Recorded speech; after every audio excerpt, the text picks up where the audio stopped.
Hallo YouTube, ich mache direkt weiter mit dieser Folge. Das ist jetzt Folge 4. Wir haben in der letzten Folge Hugo gedatet, beziehungsweise eben beim Aquariumstrip begleitet. Und da ging auf jeden Fall was. Also ich glaube Hugo, Joseph und Robert, da könnte was laufen.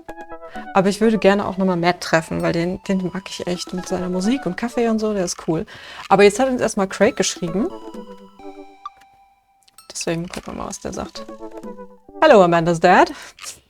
It's me, your friend Craig, who loves sports. I have a nice and smart children who are good at computers. What? Ah, man, great to hear from you, buddy. Sind das seine Kinder? What's up? I'm still strong. Strong. I'm strong. Ha, don't I know it?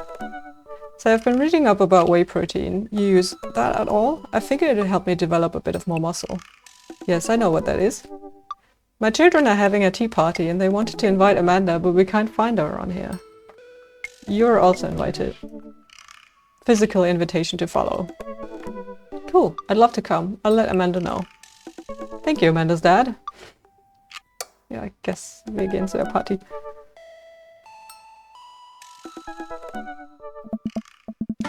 Coffee time! You know, dads love coffee. Gonna brew myself something black as midnight on a moonless night. I put in a fresh pot and work on a few word jumbles while I wait for it to brew. Hey, this one spells sorrow. Dad, ready for today? I'm ready for every day, sweetie. Gonna tackle it head on. No, are you ready for the thing that we're gonna do today? The thing that you promised you'd do? Uh-oh. Honey, I already told you that I'm not gonna throw away my Tom Clancy novels. They're just stacked in the living room. I keep bumping into them and knocking them over and you don't even read them. Wait, no, that's not what I'm here about. The tea party, Dad? No, I don't remember that. Craig's kids. The hand-drawn invitation. Ugh. Amanda walks over to the refrigerator and comes back with a hand-drawn invitation on a sheet of computer paper, inviting Amanda and Amanda's dad to a tea party. They spelled cordially wrong. Cordially? Just put on some going outside pants and let's get going. I can go outside in sweatpants. Nothing's stopping me. Dad, just... Ugh, I'll see you in a minute. Fuck authority.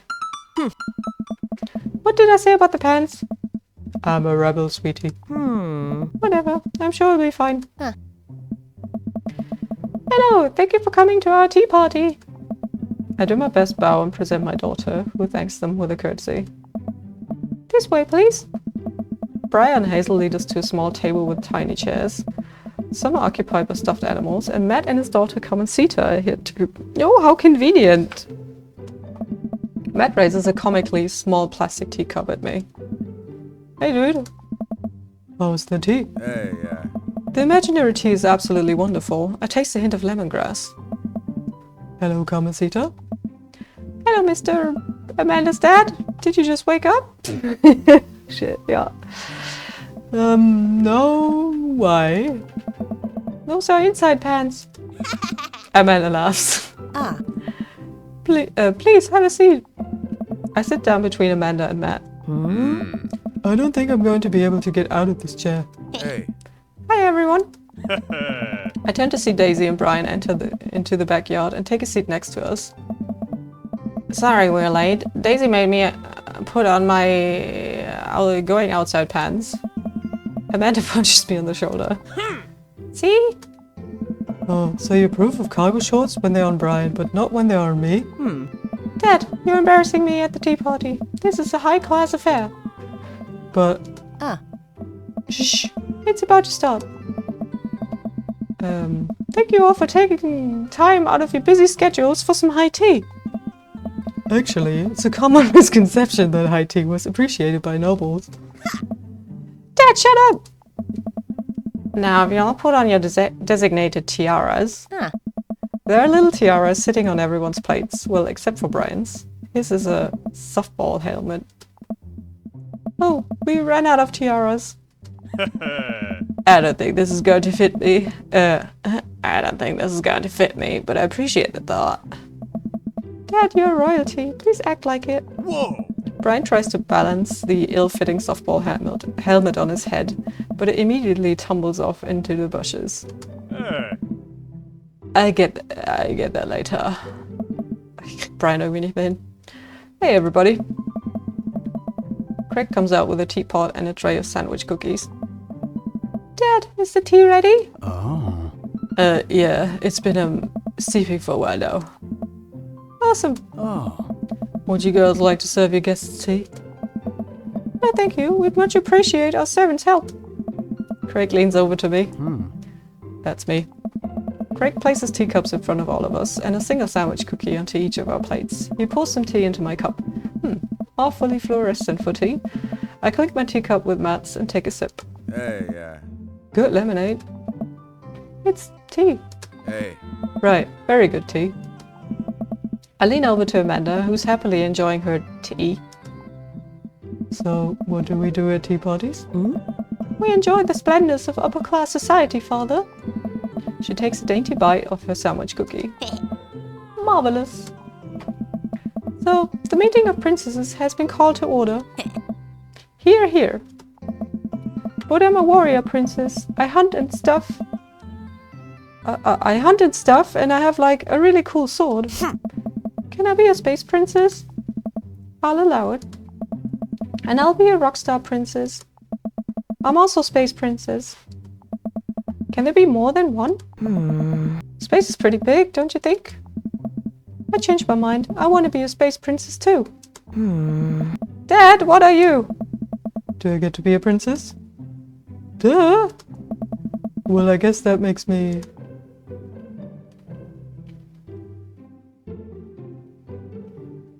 Rude boy princess?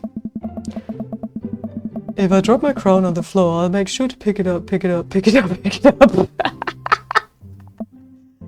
Nice. Yeah. I think I'll be landscaper, general contracting princess. Hey, dude. Barista princess, reporting for duty. Hey. Hey everybody, CrossFit princess here. Not now, servant. Oh. If it weren't for the princess uprising, it would be you serving me. We sip tea for a little longer, and then the girls run off to fight dinosaurs as space rockstar warrior princesses, I think. They grow up so fast. It was like yesterday that I was helping Amanda throw her own tea parties. Oh. Did she make you a servant too? You betcha. Kamasita made me actually brew tea for hers. Pitfalls of owning a coffee shop. Oh. Pitfall? Your custom blends are amazing. The hibiscus you once gave me a while back was choice. Hey. Oh, thanks. Ah. It's really nice. The girls are getting along. Yeah, I'm really glad we moved into this community. Hey. We are too. Amanda's been kind of a role model to them, you know. I hadn't even realized, and I don't even know if Amanda does either.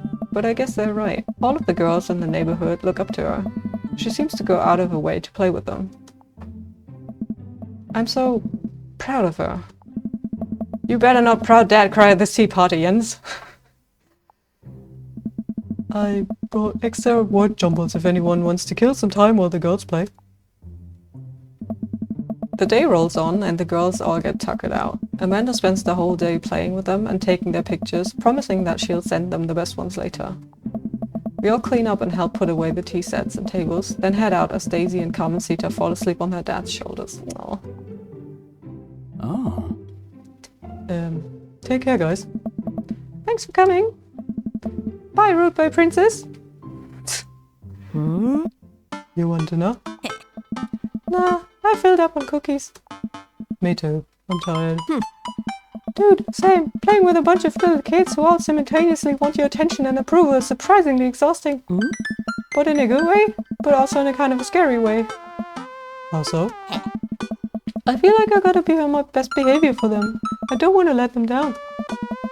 Is this because you still feel bad about dropping the F-bomb in front of your cousin that one time? Huh? I corrupted her, Dad. She secondhand smokes now. Well, those kids really look up to you. I'm glad they have you as a role model. Huh? Shucks, Pops. I ruffle Amanda's hair. Welcome. You've got dads. Ich würde dann jetzt nochmal Matt daten. yeah, blah.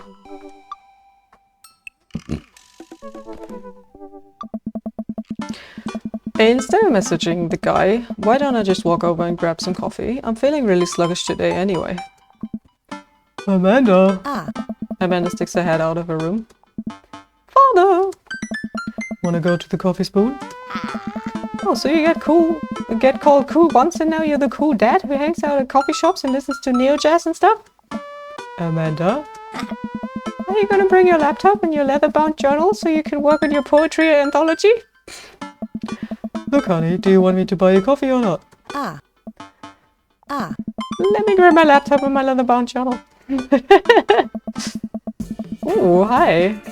Amanda and I make a short walk over to the coffee spoon. The place is quiet today, just a few people hanging out and reading books in the cozy little nooks. I walk up to the counter and see a familiar pierced face. See kind of piercing, so okay. Hey, you were the dude I yelled at the bunch the other night. Aww. Amanda casts a sideways glance at me. He tried to sell me shirts. And who might you be, miss? Dad! This is my daughter, Amanda. The person I am a father to and am very protective of. An honor to make your acquaintance. My name is Pablo. Did I mention that I make witch house music? I wouldn't call witch house music, but... I wouldn't call witch house music, but okay. Aww. A piercing blow to my ego, though not one that will dissuade my need to impress you. My innate dad instinct. I am overwhelmed with a fatherly protective energy. I must do something to protect my child. Change the subject? Anyways, Pablo, I didn't know you worked here. Oh yeah, man. Today's my first day. Matt's still training me. Jens. Matt comes out from washing dishes in the back room to meet Amanda and I. He and I high five, as fellow cool people do. I see you've met my newest employee. At your service. Also, I'm only here until Vacant Veil starts their world tour. When's that? Well, we have to put on the record first. Alright, Pablo. Now, what do we do with customers again? Right, yes. Pablo clears his throat. Hello, good folk of Maple Bay. Can I interest you in a tasty caffeinated beverage? A smashing pumpkin spice latte, please. A classic. And you?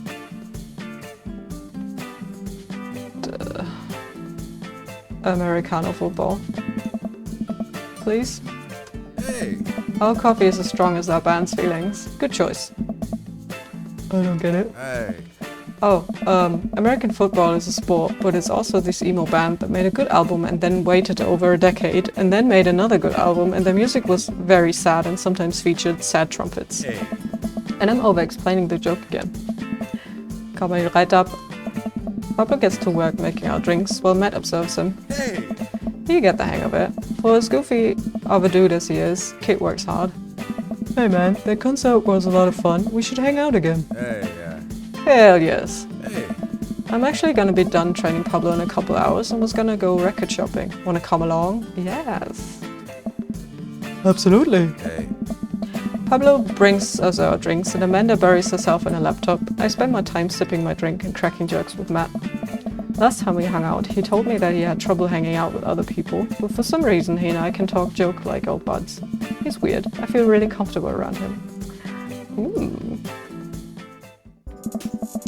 Once Matt feels comfortable leaving Pablo on his own, I say goodbye to Amanda and we start walking to the record store. Hey! Have you ever been here before? No, I mean, we have a record player sitting in the living room, but all I have are 2 copies of Frampton Comes Alive. Hey! Oh, this should be fun then. We're gonna find you some good stuff. The walls of the store are packed with posters, artwork, stickers and records. A few people mill around, flipping through milk crates of albums. Some indie bands playing through the speakers. It's a nice vibe. So, why do people still buy records? Isn't it kinda outdated at this point? Hey, dude. There's a lot of people who would try to tell you that vinyl sounds warmer or more true to the artist's intent, but I really think it's just nice to collect records. Hey! It's cool that in this day and age we have just about every song ever created available instantaneously on our phones. Instantaneously. instantaneously on our phones. But there's something about holding an album and getting to see the artwork in your hands that I'll always love. Hey. That's why I try to get as many of the records that I love in physical form as possible. Remember when we were kids and would have to wait around by the radio with a cassette tape so that we could record our favorite song? Yeah, I am that old. Hey. It made each listen really special. And mixtapes were even cooler because of how much work they took. Yeah, that's true. Now you just make a playlist. I think the last time someone gave me a real mixtape was in high school. Hey. I look around the multi-level record store and spot some genres. Future wave, jungle, anarcho-punk, nunsploitation. I have no ideas where to even start. Man, this is a little overwhelming. Hey. Here, let me help you find something you might like. If you were a milkshake, what flavor would you be? Purple. Hey. If you could only buy one type of candle scent for the rest of your life, what would it be? Ooh.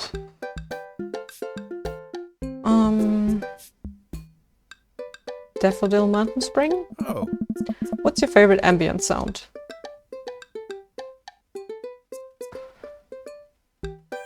Star Trek bridge ambience? What's your dream vacation spot?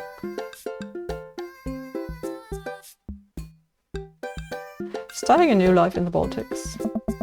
What's your deepest, darkest fear?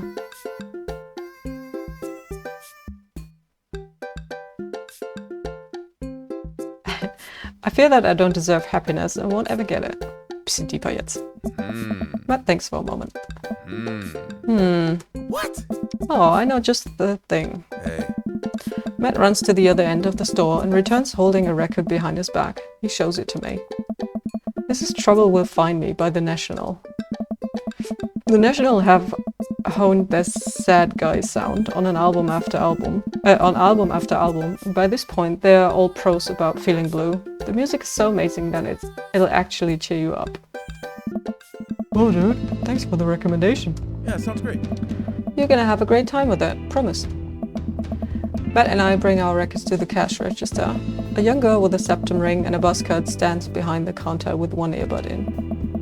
Usual stuff today, Matt? Hey. Just some light pickups. Matt places 3 albums on the counter, Swear I'm Good at This by Diet Sick, Forever by Mystery Skulls, and Greatest Hits by Remote Drive. Tight. Hey, yeah. The cashier rings Matt up and hands back his albums in a bag. She stares at me suspiciously. Who's the nerd? Hey. That nerd is my buddy Jens. Jens, this is beacon of human charm, is Molly. Oh shit. Ist das nicht die aus dem Penguin-Gehege? I got kicked out of art school for destroying my paintings at the end of every critique. Lovely to meet you. Anyway, Matt, is the open mic still on? Hey. Open mic night still on? You know it. Other Third Wave's gonna do a special acoustic performance. I might see if I can get a few of the girls together. There's an open mic night going on? Hey. Yeah, dude. We do it every month at the Coffee Spoon. Some amazing talent always comes through. Got a flyer for it right here. Hey, dude. You and Amanda should come by that night. Matt blushes. I mean, if you're not doing anything. Oh, man. Will Vacant Veil be playing? Hey. If only. I finished paying for my record and we head out of the store. Man, what a trip down memory lane. I haven't been in a record shop like that since Vans had shag carpeting. Now that you mention it, isn't it strange to think of all those weird little musical memories?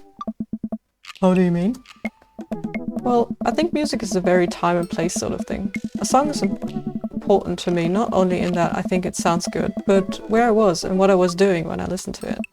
There's music that reminds me of exes, of struggling through school, of being so poor that I didn't know where my next meal was coming from. Oh. All that stuff. And listening to those songs reminds me of those moments of my life. Yeah, now that I think of it, even the pop concert Amanda made me take her to is special to me. I mean, I'm not really a fan of the band, but hearing their songs on the radio reminds me of how young and excited Amanda was. Hey. And then that even reminds me of a younger me, going to see my favorite bands in concert with all my friends. We would always go to my friend Cynthia Chapman's house beforehand and smoke pot in a basement like we were so slick. My parents definitely knew what we were doing. Wait, when was the last time you smoked pot? Matt stops and thinks for a moment. It's been decades. Dude, me too. Where do you even get pot now? Is that even what the kids call it these days? I don't know. Hey. But I bet I could find out. Do you want to get high and listen to our new records? Oh ja, auf jeden Fall. Yeah, why not? Matt pulls out his phone and starts texting. Hey. After a few minutes, he looks up and smiles at me. Hey. Ah, Molly's got a hookup. Seems to meet in an alley near the coffee shop. Hey. Okay, if it turns out it's the feds, you make a break for it and I'll take the heat. Just promise me that you'll raise Amanda like she was your own. You realize that weed has been legalized in this state, right? I definitely knew that. Oh.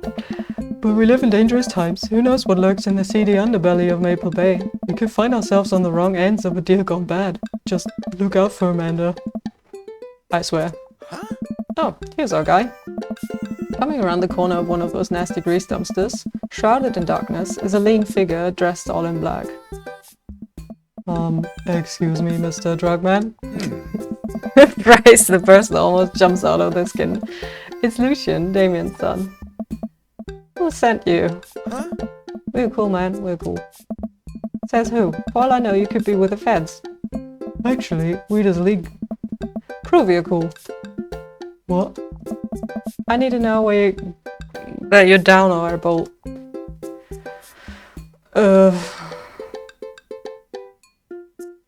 Impress him with your extensive knowledge of current drug lingo. Oh yeah, you know I'm cool. Every day I'm, ripping that stinky grass. You know, Stalin's handiwork, the dandelion of the damned, 520. Oh no! Wait, which one is the drug number? Stop, please stop. Look, it's fine, I get it.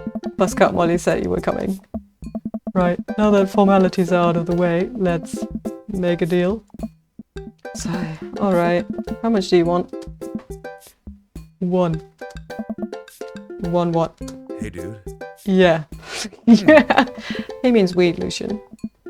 Yeah, but how much? Hey. One? Oh my god, look. Here, take this and give you $10. Just don't tell my dad. Let's not forget this ever happened. Hey, dude. I won't tell your dad if you don't. Lucian hands me a baggie of something and disappears down the alleyway. I open it and take a deep whiff. Smells like genuine drugs. Yes-siree! Yeah, sounds great. That went smoothly. Yeah, we should get off public property before we smoke this. Hey. Great idea. Let's head back to my place, yeah? Yes. Matt and I walk to our cul-de-sac and stop at a gas station on the way to buy rolling papers and soda. I feel like I'm 16 again. You bought snacks? Come and see to us having a sleepover tonight, so that gives us all the time we need to do drugs. Hey. Awesome, let's do some drugs. Matt pulls one of the records out of his bag and puts it on for us. I plop down on a comfy leather couch and look around his place. There are a bunch of band posters and his record collection takes up an entire wall. Whoa, what a collection. Been collecting my whole life. It was nice to finally get them all in one place after being on the road for so much of my life. I had to ask my parents to hold onto them for me. Matt sits down next to me and we lay the marijuana rocks out on the coffee table. Do you want to do the honors? Please, it's your house. Oh. If you say so. What? Matt pulls out some rolling papers and sprinkles some of the beatnik tobacco onto a piece. He starts rolling it back and forth and the paper breaks almost immediately, spilling drugs all over the couch. Hey. Never was too good at this. Hey. Matt tries again and is able to successfully roll a nice looking weed cigarette. He hands me a lighter and the blunt, I think. I take it. Well, let's...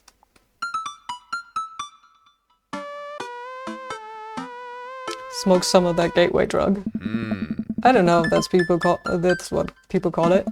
I light the joint and inhale deeply.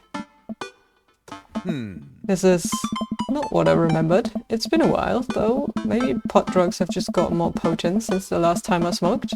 I pass the joint to Matt and cough a little bit. Should it sting this much, or am I just a baby? What? Matt takes a hit and his eyes go wide.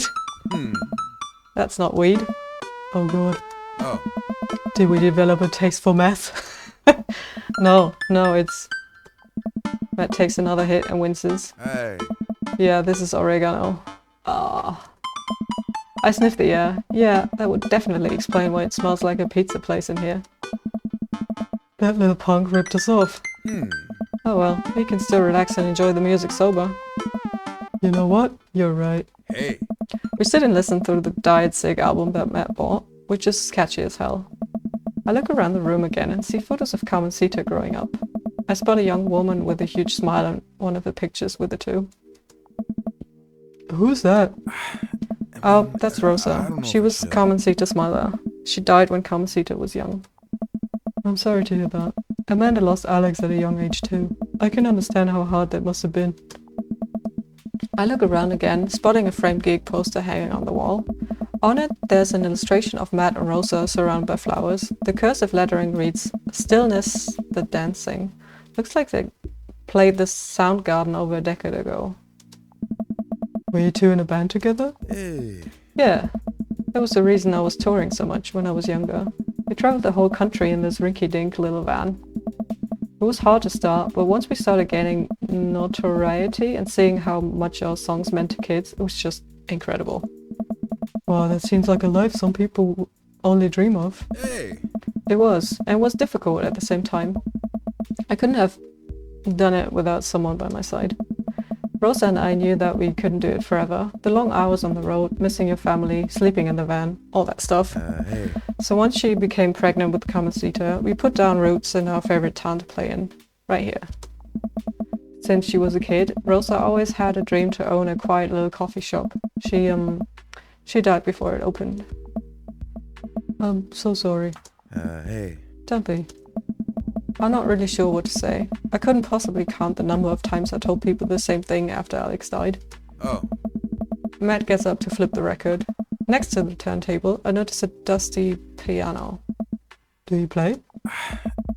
I'm out of practice. I used to jam on the keys back in the day. Oh yeah? I fronted the hottest 7-piece ska band that Eagle Rock Bay High School had to offer. Hey. No way, you had a Scarface? Face, ska never dies. Oh. Except for Scamina's Manifesto, we all broke up after the senior talent show to pursue solo careers. Hey. Dude, that's so rad. Matt pulls out the piano bench. Hey. Give me some of that two-tone love. Oh man, let's see if I still got it. Oh.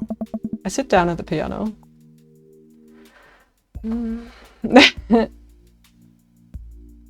Go with the classic? I start playing Chopsticks. What a jam. Alright buddy, can you top that? I shouldn't. Ah, come on. Oh. No, it's been a long time. Never too late to get back into it. Matt, you just sat through a butchered version of Chopsticks, a song that children who are learning the piano usually figure out before they're 10. How much worse can it be? Matt stares at the piano for a second. Okay. Okay. Matt closes his eyes and runs his fingers over the keys. He breathes in deep and starts playing a melody. If I didn't know that he hadn't played the piano in a long time, I would never have guessed it. Matt plays a soft, sweet tune filled with emotion. I've never heard this before. Is this one of his original works? This is so cool. Hey. Matt finishes the song and finally opens his eyes. How was that? That was amazing. Oh, it's nothing. Come on, man. That was killer. Are you gonna pull that out for the open mic night? Oh, man. Oh no, I never play at those. Well, why not? You're really good. It's just, I just don't do it anymore. I just don't like being up on there and alone and having so many people stare at me. It doesn't feel fun anymore. I can sense that Matt's getting uncomfortable at the thought of it. I won't push him any further. Alright, man, but I hope you know how beautiful your music is. Oh. Thanks. Hey. Matt and I sit and listen to more records until it gets late and I decide that I need to get to bed. Matt walks me to my door. Hey. Let's never tell anyone about the oregano, okay? Deal. Wait, can I tell my doctor? I don't know anything about the health effects of smoking oregano and... Hey. I think we'll be fine. Hey. Night, dude. I smile. Night. I walk inside and the house is dark, save for this sliver of light coming from beneath Amanda's door. Eh? I knock lightly in the door and enter Amanda's room. She's sitting at her desk with a camera, editing photos. Hey, Amanda. Amanda swivels around in a chair to face me and slumps down. Hmm? What smells like a pizza parlor in here? What? Nothing. So, what's up? Hmm? Dad, I'm hungry. Ah! Wait, no. I'm hungry. Huh? No! I'm Dad. Amanda collapses on the floor. I promised myself I'd never let it come to this. Sorry, kiddo. You set it up. I spike it down. You're a monster. Want some spaghetti? Yes, please. Eh? Amanda and I boil pasta and heat up sauce in a pan. Well, I boil pasta and heat up sauce while Amanda watches. Despite my best efforts, I'm not able to set it on fire. How was record collecting? It was great. Did you know that Matt used to play in a band? No way. Was he good? I don't know if the band was good, but he played some piano for me tonight and it was amazing. Alright! He played piano for you? Piano for you? Dude. Yeah, I brought it up that he should play at the open mic night that's happening in this coffee shop, but he got kind of weird about it. Ah. Hey, I saw a flyer for that. We should go. It's not too late to start a father-daughter punk band and play a couple of tunes there. Yeah, let me break out my glockenspiel. I think I only know hot cross buns, but we can work off the chord progression. Men and I have a nice dinner before she goes back to her room to do photography stuff. And I'm watching True Life. I'm a house hunter. They're staging an intervention for the house hunter, who is crying uncontrollably over the color of the walls. They know they can paint the walls of their house any color they want, right? Matt's song is stuck in my head all night. Aww.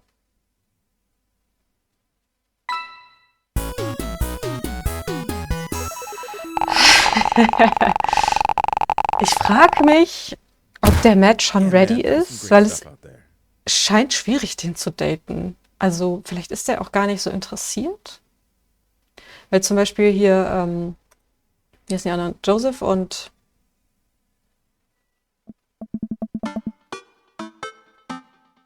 Robert und Hugo sind offener. Matt wirkt sehr verschlossen und auch sehr, sehr sad. Also ich weiß nicht. Ich will ja nicht in alte Muster fallen, wisst ihr? Well, it's been a long day. I'm just about ready to pack it in. After a few bites of ice cream from the freezer, I turn off all the lights and walk down the hall to my room. I wonder if Amanda's still awake. That kid needs some sleep. As I pass her room, I can hear a faint sound, but can't quite make out what it is. I get a little closer. Is she crying? I knock gently on the door. Hey, Amanda. The crying immediately stops. Not right now. Her voice sounds strained. She sniffles. I need to make sure she's okay. I open the door. In the dark, I can see Amanda's outline in the middle of her bed, knees hugged up against her body. Is everything okay? I don't want to talk about it.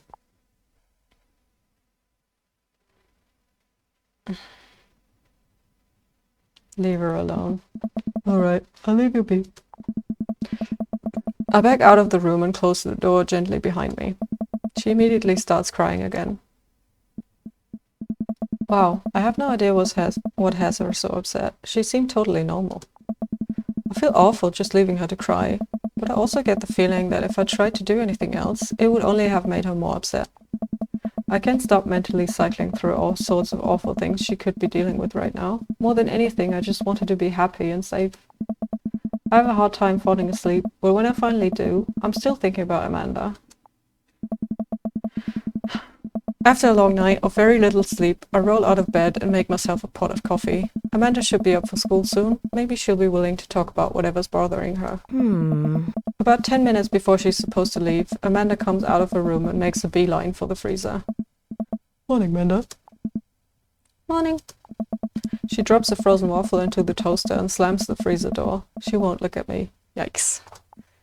So, anything big going on at school today? No. Okay. Do you need a ride to school? No. You want some coffee? Amanda pulls the toaster lever up and takes the still freezer-burned waffle out before it's finished cooking. We have to go. Amanda picks up her bag and storms out. Oh. Oh, okay. I haven't seen her act like this in a long time. It's usually short-lived, but it always hurts. Hopefully, this blows over and things are back to normal soon. I sit back at the kitchen table and look at pictures of Amanda. A picture of Amanda and I hanging on a wall. In it, I'm teaching her to ride a bike. Her face is a mixture of excitement and pure unadulterated fear. I remember how determined she was.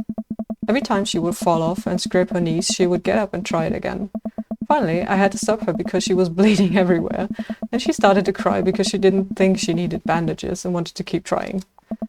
As I put the bike away, she just stood in the middle of the street and screamed. Then I took her for ice cream, and it was like nothing even happened.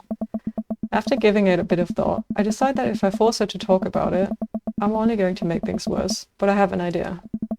I start rummaging around for ingredients. I hear Amanda walk in the door. Instead of heading for the kitchen like she usually does, she makes a beeline to her room. She's clearly trying to avoid me. Hey, Pumpkin. What? Can you come here for a sec? There's a moment of silence.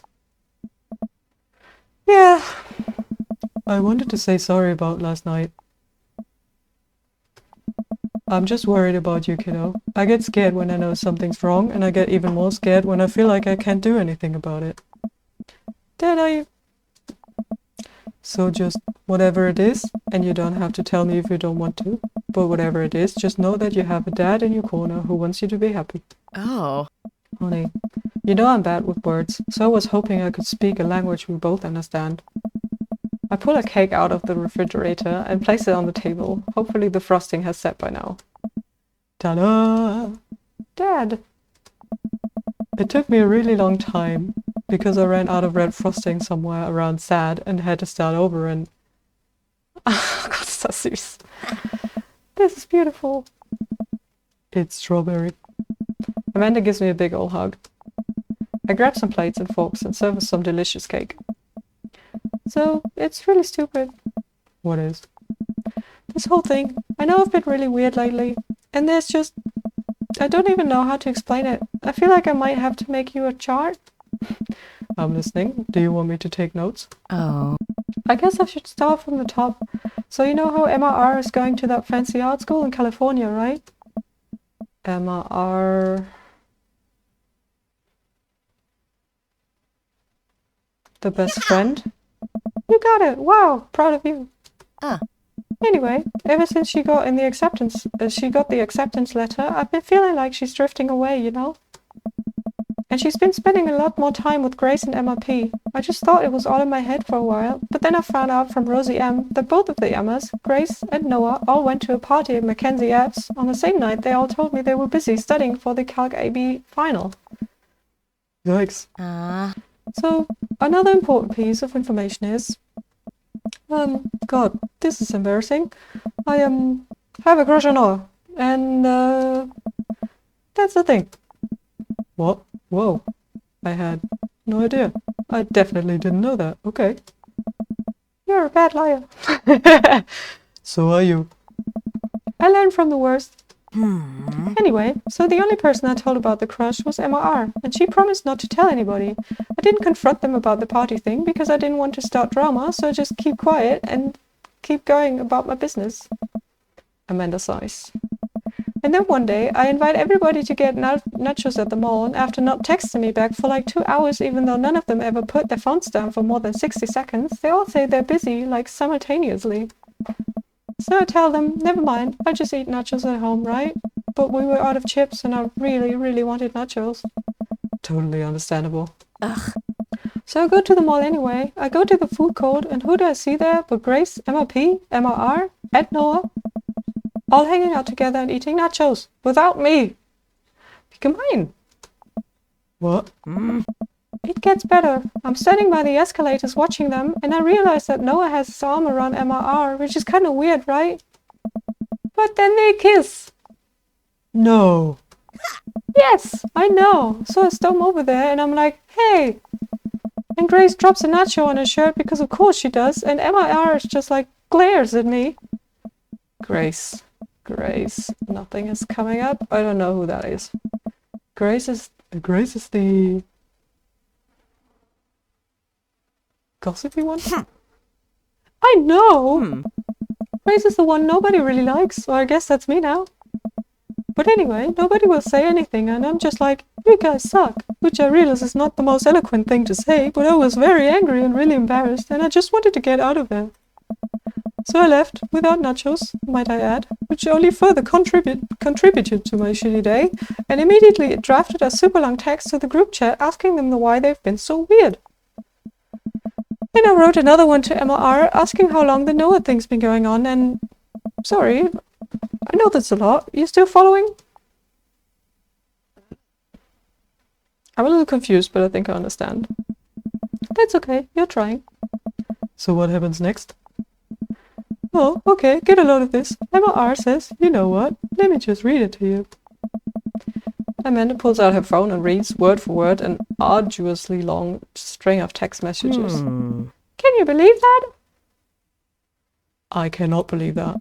I care so much about Amanda's social life and mental well-being, but man, do I not understand what she's talking about.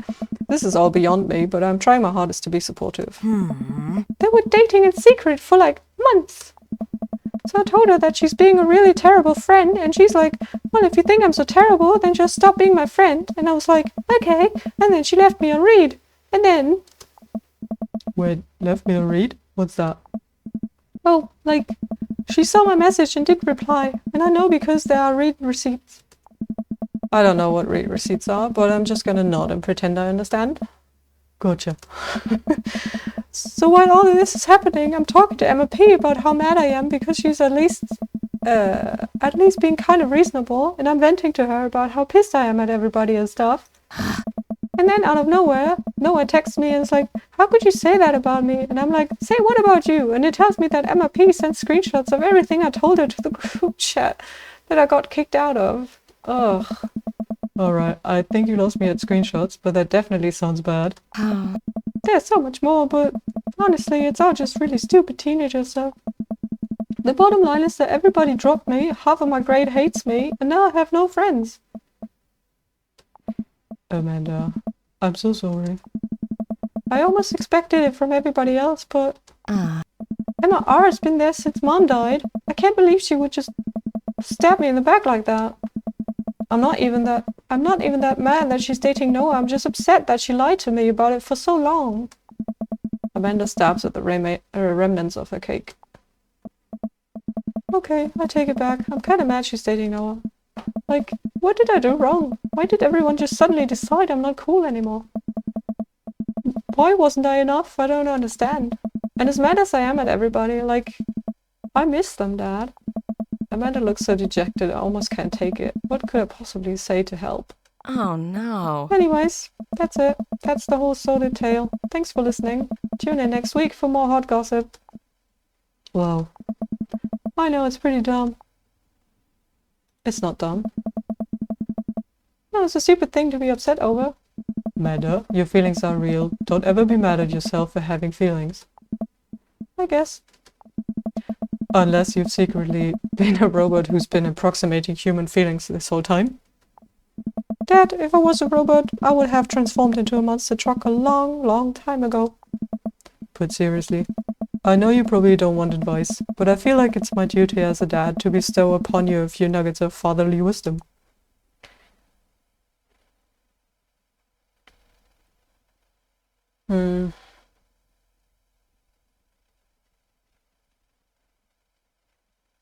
Boah, keine Ahnung. Not all friendships last forever? People are going to come in and out of your life. It's just how it works. Not every friendship is going to last forever. So cherish your friends while you have them. And when it's over, don't dwell so much on the bad stuff. I don't know, das hätte ich nicht gesagt. Okay.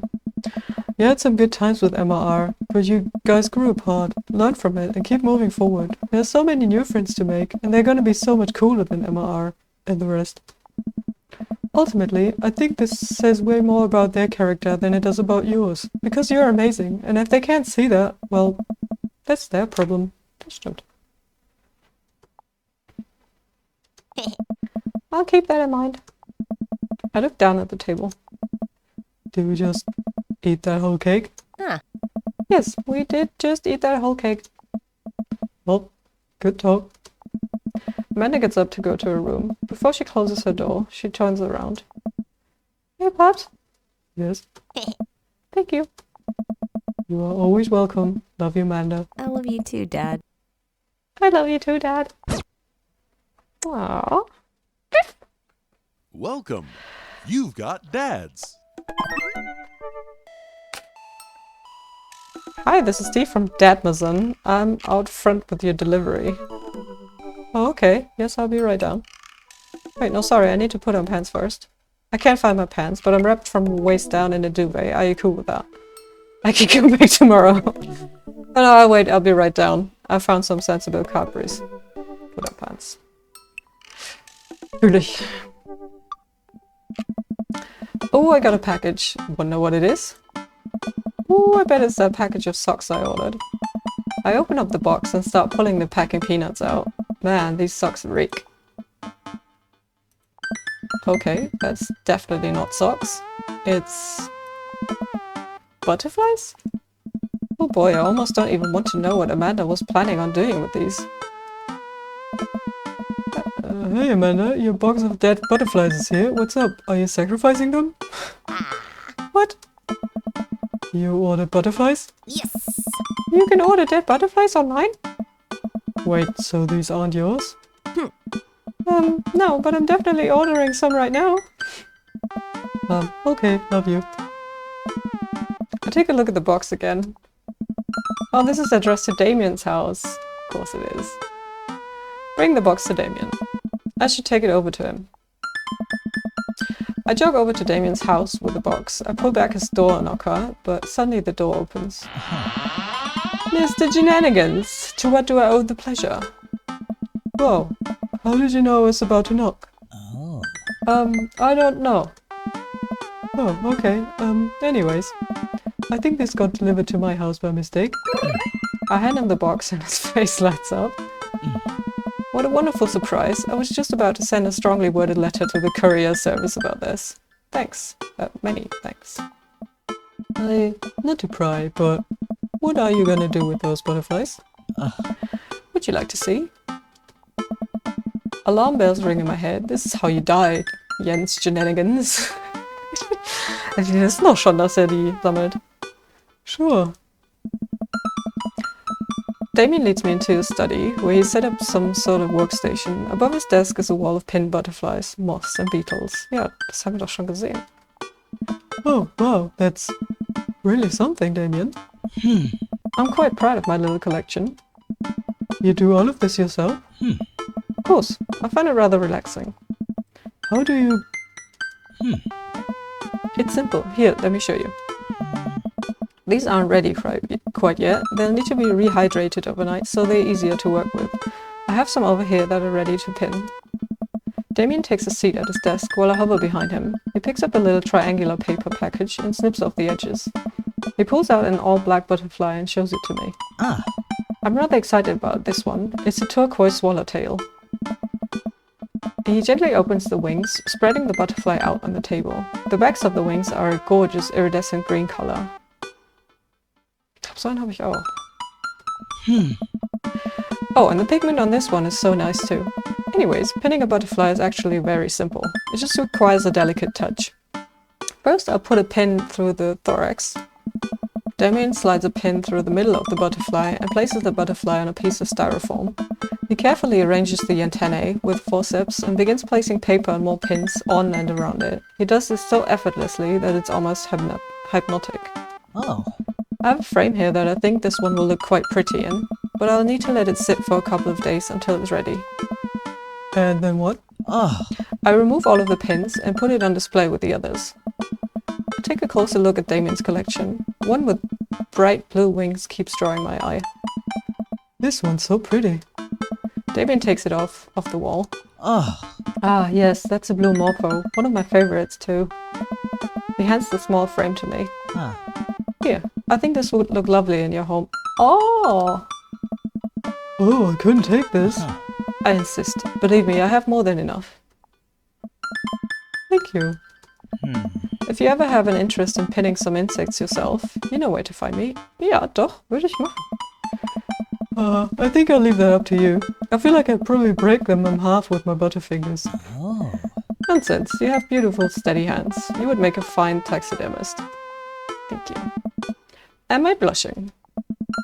Damian walks me to the door and gives me a warm smile as I leave. Do take care of yourself, Jens. Thanks for allowing me to share my odd little hobby with you. Welcome. You've got dads.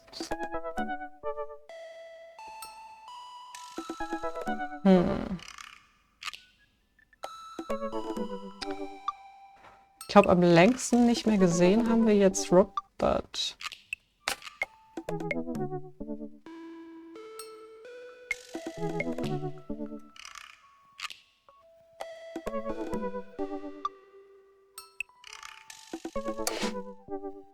Probieren wir es mal.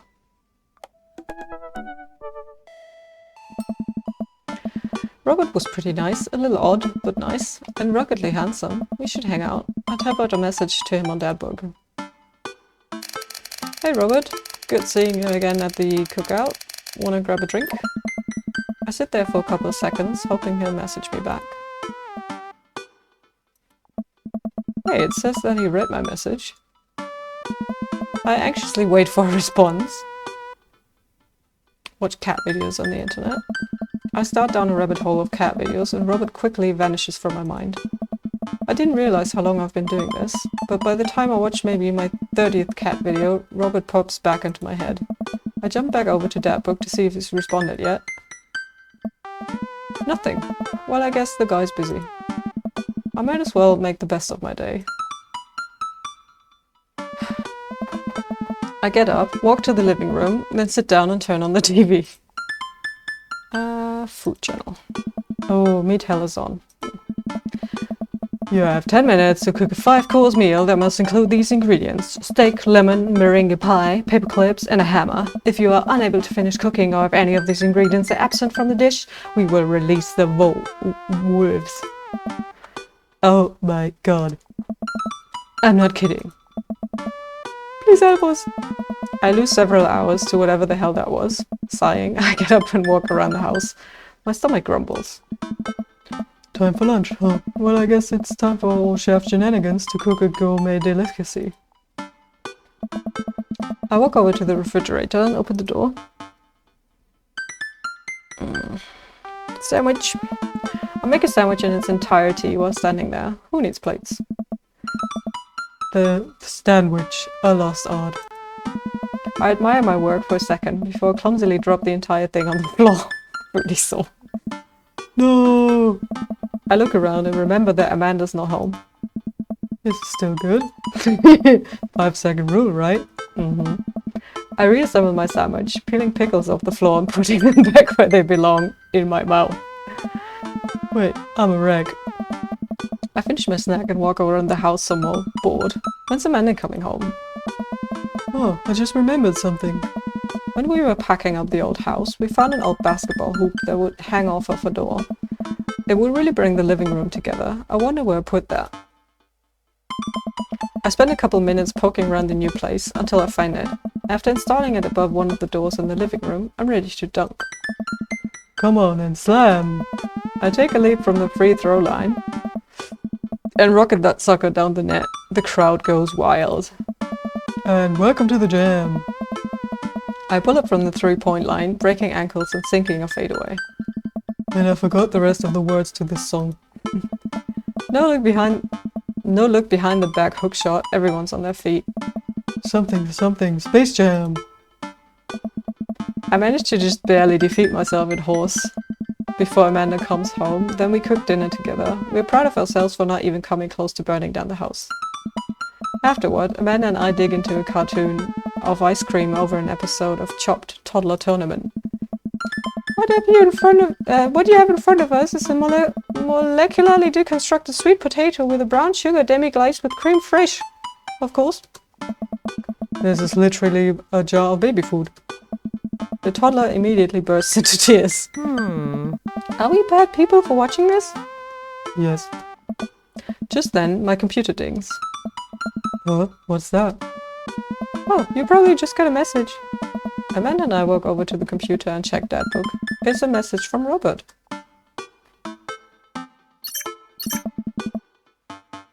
You up? WYD. What does that mean? What you doing? What am I doing? You're just chilling. I'm just chilling. I tap back, just chilling. Amanda ladies the G and hits send. Huh. It'll make me look cooler. A couple moments pass by. Another message pops up. Yeah. Wanna grab a drink? Hey, that means he wants to hang out. I know what that means, Amanda. But it's kinda late. Ah. Come on, Pops, live a little. I am living with ice cream and traumatized toddlers. Well, it's your life, but I think you have a lot of fun tonight. You are trying to get to know the neighbors better, aren't you? Fine. I tap back a message to Robert asking him for details, and he tells me to meet him at Jim and Kim's. Well, don't wait up for me. I never do. I throw on a nice jacket and run out the door. It's only a short walk to Jim and Kim's, and it's a beautiful night. I walk into the bar and see the usual crowd of barflies drinking beer and watching sports. I spot Robert at the back of the bar and wave hi as I walk over. Hey man, how's it going? Hey buddy. Ah. Oh nee. Ahoy there, Skipper. Robert and Mary are here? Uh-oh.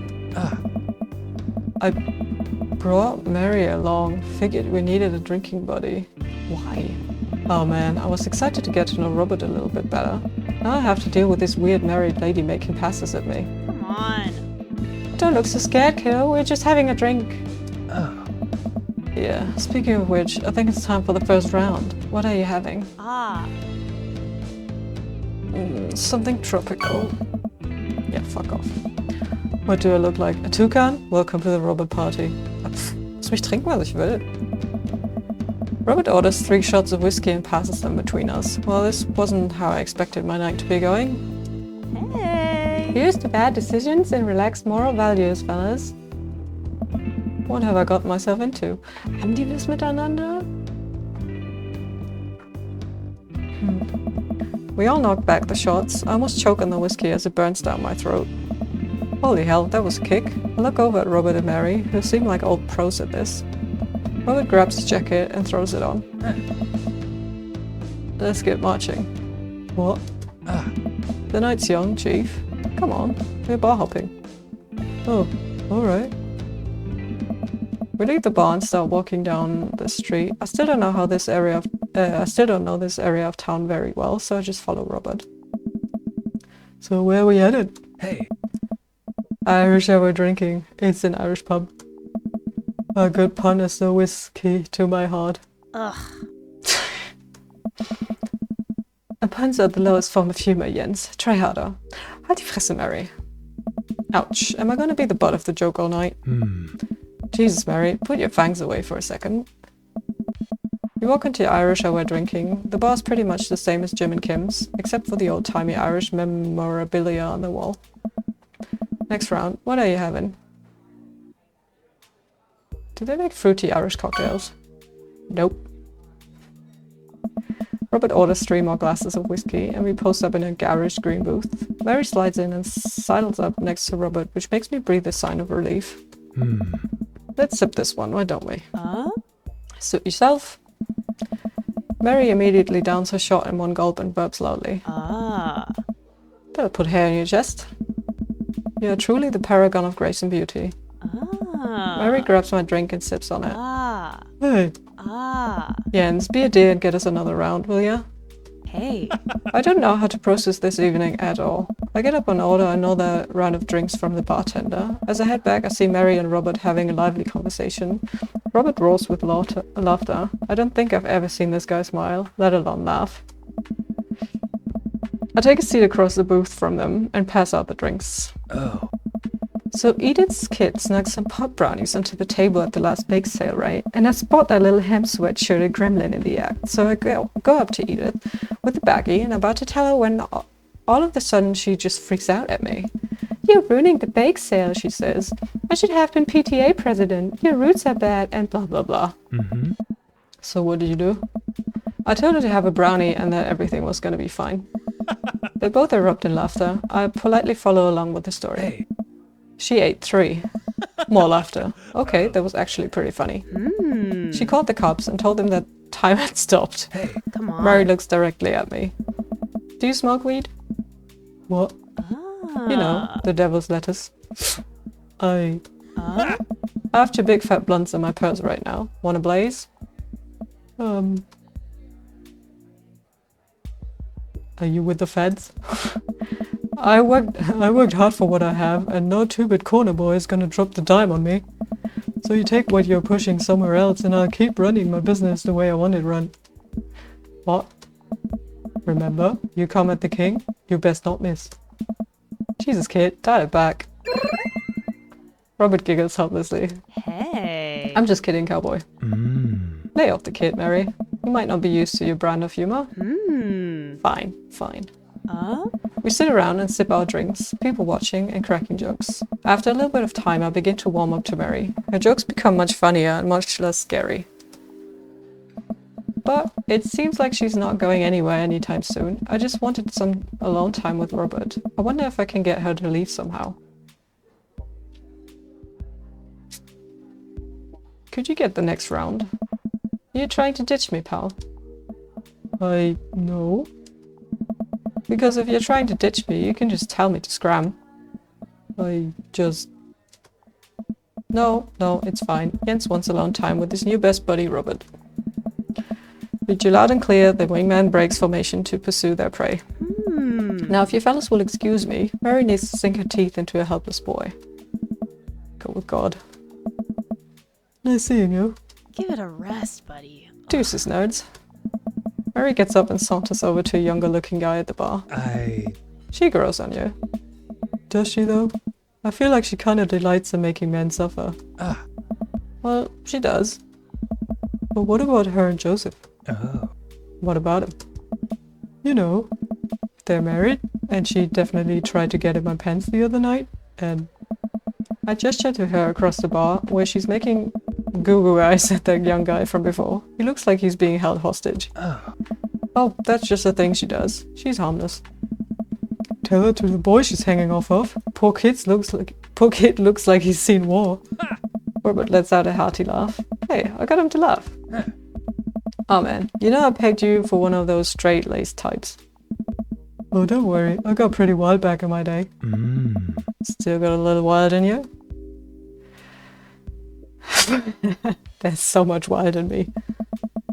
I get so wild, I've got a whole safari in here, just really wild all the time. Robert orders a couple more rounds of shots. I gulp. What am I getting myself into? I think you can go shot for shot. There's only one way to look cool here. I grab the shot closest to me and down it. Robert looks impressed. He takes a shot and knocks it back. That's one. So, what do we even talk about? He's so cool, and he probably hates small talk.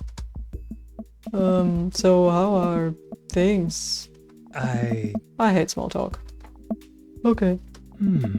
Too many people, and this isn't necessarily you, but too many people think that they have to fill the dead air with noise. Personally, I think they're afraid of the silence, or they're afraid of what the other person is going to think of the silence. True.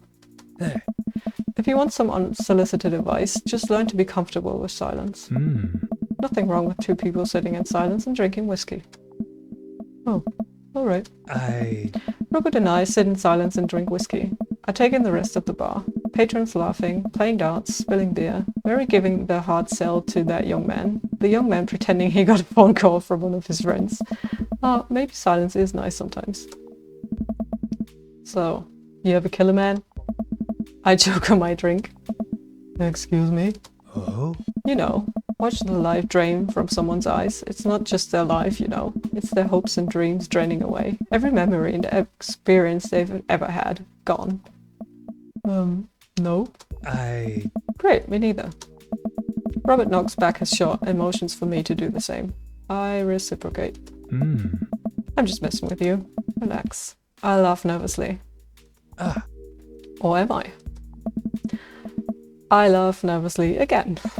We sip more whiskey and people watch some more. Mary has her sights set on another man after the other one excused himself to the bathroom and, I assume, crawled out of the window. Gosh, this whiskey's hitting me hard. You betcha. Robert gets up out of the booth, shouldering his jacket. Let's roll. Sorry, whiskey. Inside voices. Let's roll. Wait, what about Mary? Brother, Mary is gonna be just fine. I look over at Mary, who's lying on the bar in front of some poor sap. She's singing happy birthday to him while he insists that it's not his birthday.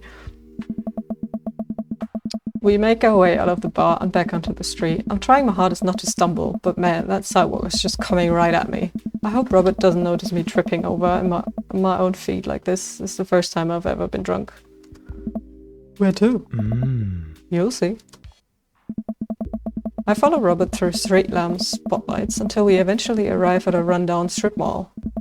There's a beauty salon, a sex shop, a computer repair store that looks like it's been closed for 10 years, and finally, a liquor store. We're here. I'll be right back. After a minute, Robert returns with 2 wine bottles in brown paper bags. He hands one to me. Cheers. He sits on the curb and drinks. He motions for me to do the same. This is really not where I expected the night to go. I take a sip. White Zinfandel? What? Nothing. I just wasn't expecting...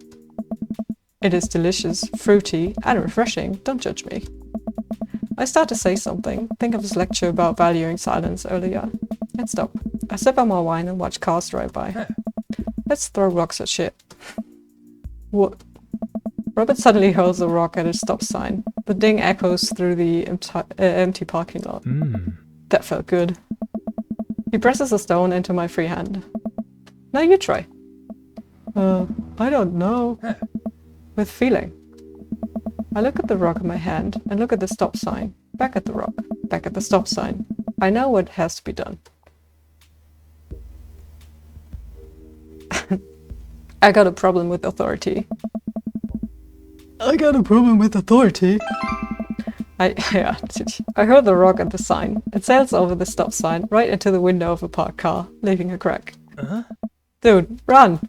I leap up and dart into the nearest alley, wine in hand. I can hear Robert's footsteps behind me. After I'm sure I'm far enough away from the cracked window that I am no longer culpable for this heinous crime, I stop to catch my breath. Maybe we strike rock throwing from the to-do list. Agreed. Suddenly, my stomach growls. Oh man, I am starving. Let's get pizza. I can't argue with that. Where's good around here? Actually, I don't even care if it's good. It just needs to be edible and in my mouth in the next 5 minutes. I know just the place. I follow Robert through a maze of alleys and side streets until we eventually end up in front of a tiny hole-in-the-wall pizza joint. The bright red neon sign reads, Pete's Pieces of Pizza. Ta-da! I can see a few exhausted-looking workers behind the counter, tossing dough and pulling piping hot pizzas right off the stone ovens. My stomach rumbles again. We go up to the counter and get ready to order. Can I get 2 slices of Hawaiian pizza? Oh wait, Jens, you're cool with pineapple on your pizza, right? Oh, of course. We wait a minute for our pizza to come out of the oven. I'm practically drooling at the smell. The cashier hands us each a giant slice on a paper plate so saturated with grease that I'm worried it will fall apart. We take our pizza outside and wander through the alleyways as we eat. I take a bite. It's absolutely delicious. Pineapple is truly the best pizza topping. You said it. Man, I feel way better now. You and me both. We hear noise coming out of a slightly ajar door in the alleyway. Robert looks at me excitedly. Got any more of that wild in ya? You betcha. Good on ya. Robert and I slide the door open and peek inside. It's completely dark except for some flickering light. We slowly creep forward, cautious not to be heard or seen. Shh. Don't shush me so loud. Shh. We come to the end of the hallway and find ourselves standing in front of a movie screen. Oh, this suddenly makes sense. Did we really just sneak into a movie theater like a couple of teenagers? No talking during the movie. We look into the audience and are surprised to find that it's almost completely empty, save for a row of teenagers in the front. They look annoyed when they notice us. Robert starts making his way to the very back of the theater and I follow him. We settle in with our wines and try to make sense of this movie. It's a romantic comedy, I think. A young man is frantically trying to get through New York to find the woman that he's finally realized he's in love with. Kiss already. There's nobody to kiss yet. You want him to kiss the taxi driver? Hell yeah. The kids down the way notice us heckling. One of them speaks up. Hey man, keep it down. Oh lol. Oh damn, that's Ernest Hemingway, Hugo's kid. Ernest. Hey Ernest, I know you, it's me, your neighbor. Hi. Ernest turns back around embarrassed. I turn back to Robert. He kiss anyone yet? It turns out that yes, he did kiss someone. He made his way out to a tiny island near New York to profess his love for a woman who for some reason he knew would be there. She tells him that they hit the jackpot. He said that they had, but I think there was some subtext I'm missing here. Boo, love is dead. Shut up, it's beautiful. No, you shut up. Ernest grumbles. The credits start to roll. I stand up. Robert immediately pulls me back down. Hundreds of people worked very hard to make this film happen, and you're going to sit here and appreciate them. Okay. Look at that. Elizabeth Shelton. She worked really hard. I bet she did lots of good wardrobe design. Thank you, Elizabeth Shelton, for this beautiful film-going experience. And Peter Anders, catering, fed a bunch of people so that they could have the energy to do their jobs. What a guy. We let the credits roll while Robert individually thanks every member of the crew. Once it's finally over and he makes sure no animals were harmed in the making of this film, we leave the movie theater. We stumble into the theater parking lot, polishing off the rest of our wine. Hey assholes! Out of nowhere, a rock flies through the air and hits me on the knee. My knee? What the hell? Ernest and his friends stand in the alleyway, blocking our exit. Oh, what do you guys want? Why'd you go and throw a rock at my knee? This is my good knee. My orthopedist said is gonna be pissed. Ernest tosses another rock up and down in his hands. What's wrong with this kid? You ruined my theater-going experience. Now you have to pay. Oh, well, I don't have any cash on me right now, and like, movies got really expensive.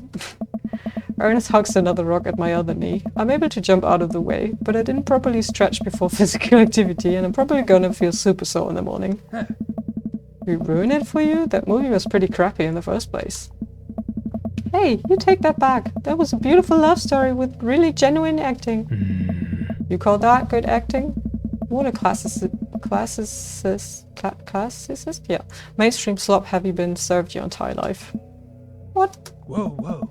Have you ever even seen any Michael Powell? A Matter of Life and Death, 1946. Easily the toughest 5 minutes of love you'll ever witness. Listen, man.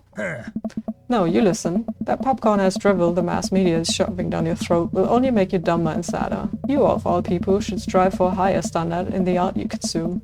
Your name is Ernest Hemingway, for Christ's sakes. Oh no, now you've done it!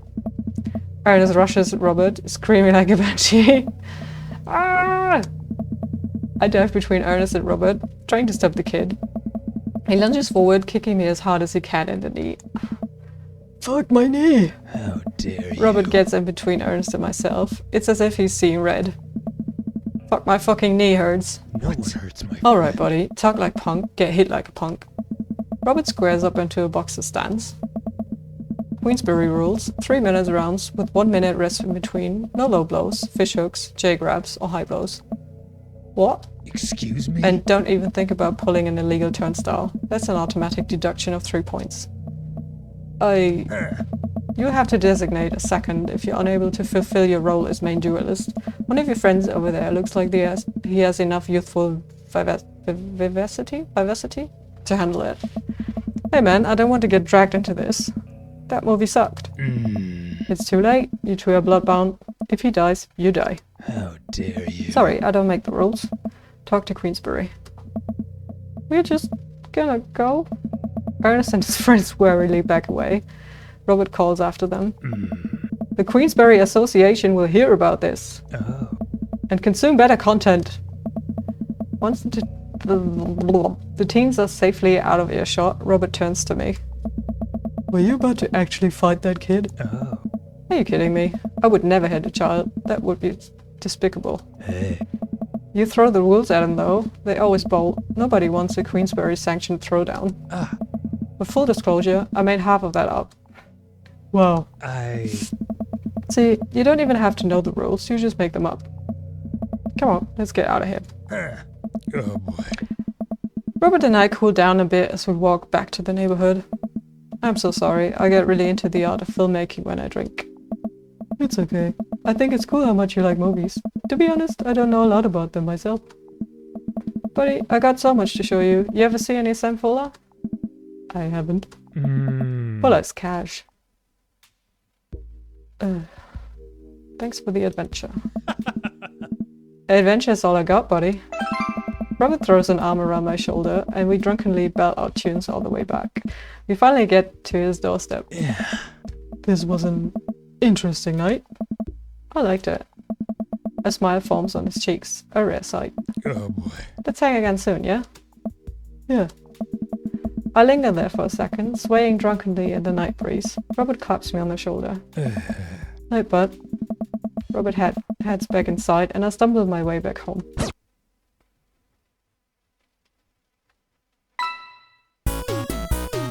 Das war doch cool.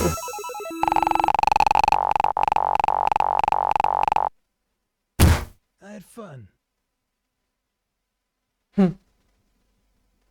B. Welcome.